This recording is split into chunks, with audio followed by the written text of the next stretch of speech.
just reflecting on the game. Yep. 3-1, man. We are the Tiger Kings. We Woo! dominated.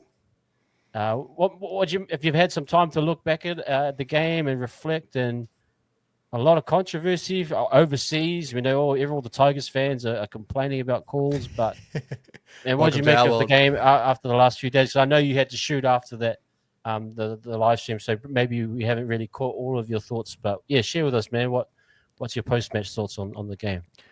Incredible game of football, bro. And I think both these teams have shown that this year, they're playing definitely at a better level than last year. Obviously, the West Tigers have been the last how many years? They're actually shown a lot of effort, connectivity.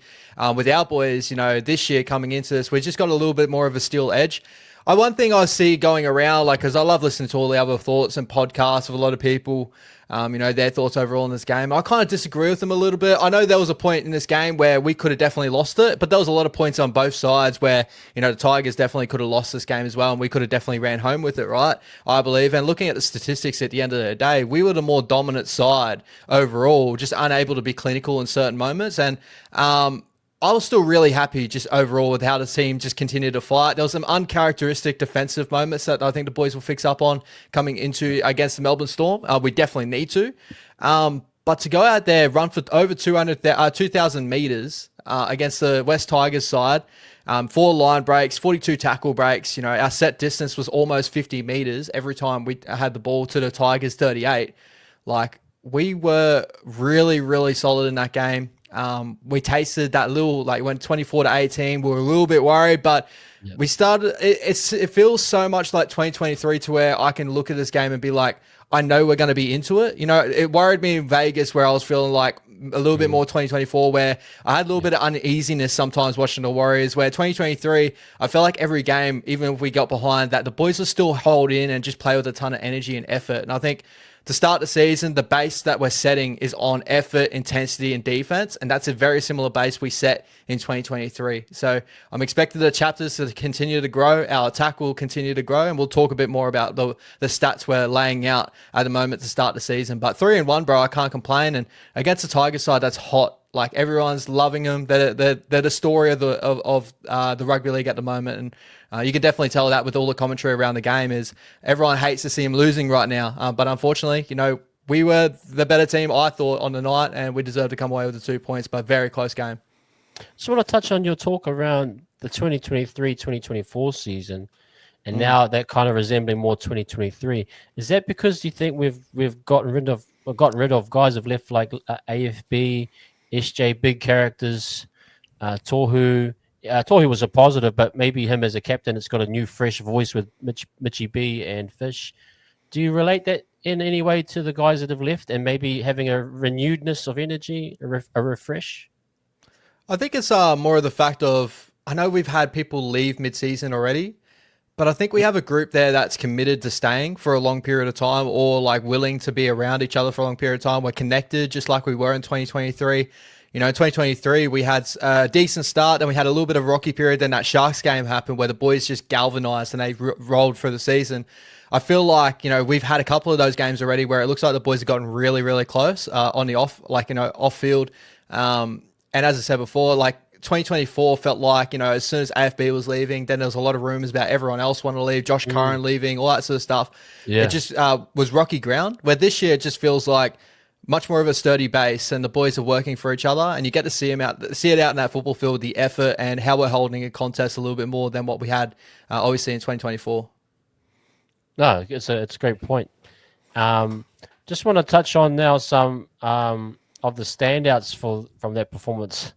Look, I had a good chat last night, and we talked about a lot of them. But man, if you could name maybe 3 or 4 guys that you really were impressed with, and their attributes, what they were able to show to you, yeah, share with us, man, because I thought there were quite a few. But I'd love to hear your thoughts. Yep. 100%, bro. Number one, Aaron Clark. His Wow. period Yep. now, and he's such a big guy that we need right now. Now Dylan Walker's gone. He's got to fill the shoes of Tohu, and Tohu's such big shoes to fill. But this guy is doing it in his own way. Mm. And I'm really appreciating his work for the last 3 weeks in a row. He's been absolutely incredible. Like Webby's now understood that, that whole round one in Vegas, a little bit of mismatching starting Jackson, like probably should Yeah. have trusted in Aaron Clark, and look at him doing it now, bro. He's absolutely killing it. 159 run meters over the weekend. He's actually holding up a lot of that standard that we lost with AFB with post contact meters and meterage. Like 159 over the West Tigers, 61 post contact for not Mm. as big a body as a real solid knock. Another guy I want to shout out is Jackson Ford. I really do think that like Vegas, he didn't have a poor performance, but due to like obviously fitness towards the a later part of that game, how Webby kind of blew him out a little bit, it kind of negated a lot of like room, like a lot of thoughts around Jackson Ford started to rear its ugly head again. But since the season, I think he's only had one error throughout this whole year at the moment. And he's what four games in, and I think he had an incredible knock over the weekend, 147 meters, 62 post contact coming off the bench. I thought it was really solid. And the last one I want to shout out is Wade Egan. Like we've touched on this in the WhatsApp chat, guys. If you want to become a member, guys, make sure you jump in. If you want to be a Yeah. first grade member, guys, you can get into our WhatsApp chat where we discuss all this pretty much day in, day out. But for this halves pairing to work and to continue to work, I think it all has to come down on Wade Egan and how he can, control the game. And he's stepping up, and that's three really good performances back to back to back. And you can tell he's kind of steadying the ship for our halves to continue to develop. Our halves don't have to be absolute superstars to win games. We probably needed to develop them a little bit more later on down the track. But if Wade Egan was to take over, again, when I say this, people, I'm not comparing him to Cam Smith, but if he takes a Cam Smith role and just takes a lot of the direction for the squad, I think it just bodes well for, both our halves to learn on the run, the way Jerome Hughes and Munster did. And those boys can play off the back of Wade Egan. And I think a lot of people are starting to take notice now that he's had an incredible knock to start the season.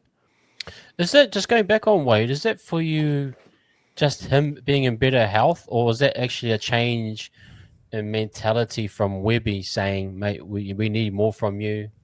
You can't fall on or rest on SJ or other guys that were key pieces to how we played. Walker now's gone, so you got to be very creative. What do you do? What do you attribute that most to? That kind of, because he has had three great performances recently.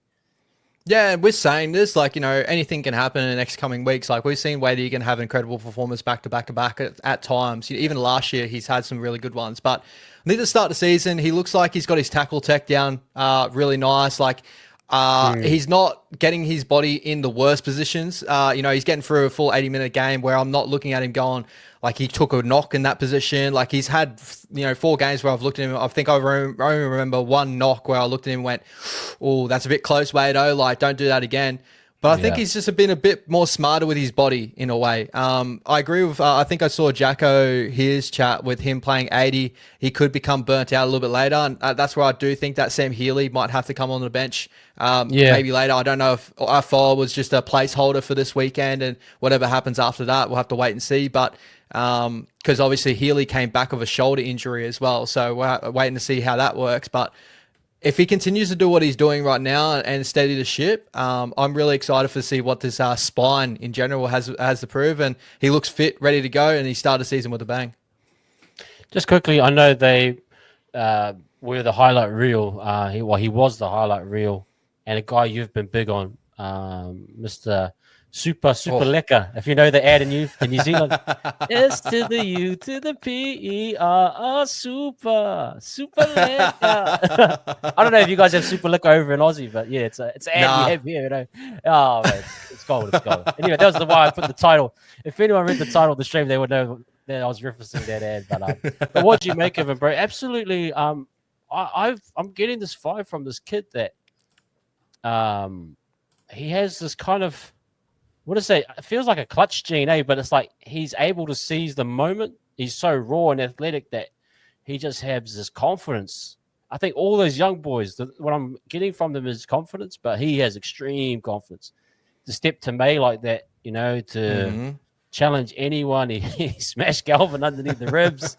Galvin was like, didn't want any of it. Bro, I know you've been big on him. Are you happy for him? And is this just the beginning? What more can we expect from him? Oh, bro, I am I couldn't be more happier. Like, if you guys know, obviously on Mars Up TV, you've heard me wax lyrical about this kid. And as I continue to say, he's my favorite out of the group that we have coming up through these forward pack. Vaimwanga, Labens, all these boys coming through. Leka is the one that I looked at and I was like, this kid's got legit, I continue to say, he's got Jeremiah Nanai's skill set. We still haven't seen the full ability of it. Like, he's incredible under the high ball that people haven't seen just yet. But he's just got this aggressiveness that just I feel like Nanai doesn't really have. Like, Nanai sometimes can float in and out of games. I feel like Leka is just a guy that takes it to the game. And that's why I like him. Kind of like, look at Laban, and he's been very good in that lately. He's been incredible. But, the mentality of, I feel like Laban sometimes, he probably, with his appearances in first grade, this probably is a little bit harsh to say, but his appearances in first grade have been good, have been solid. But, Leka, as soon as he touches first grade, I think everyone can see just when he runs, they're just like, okay, this kid is different. Like, he is special. The speed that he possesses, bro. Every time he touches the football, exactly as you say, we bring him off the bench. He's our game breaker. Like, he really is a game breaker. And when he gets a starting role, I think people are going to more so see like the full potential of this kid, because he can go for big minutes, he can go for big numbers. But I just love his intent and his aggressiveness, and I feel like you cannot take it away from that kid. Like, he's willing to take it to anyone, and I'm so excited to see more of his future, bro. He's only 19. Again, what was that? The first game against the Bulldogs, he had that moment, almost scoring we probably said one of the best tries we've seen on debut. He's done enough. He's done his first try in NRL. It's probably one of the best tries we've seen in NRL. It's incredible. I'm not gonna lie, the most two exciting things I've seen in the last 2 years have been him involved.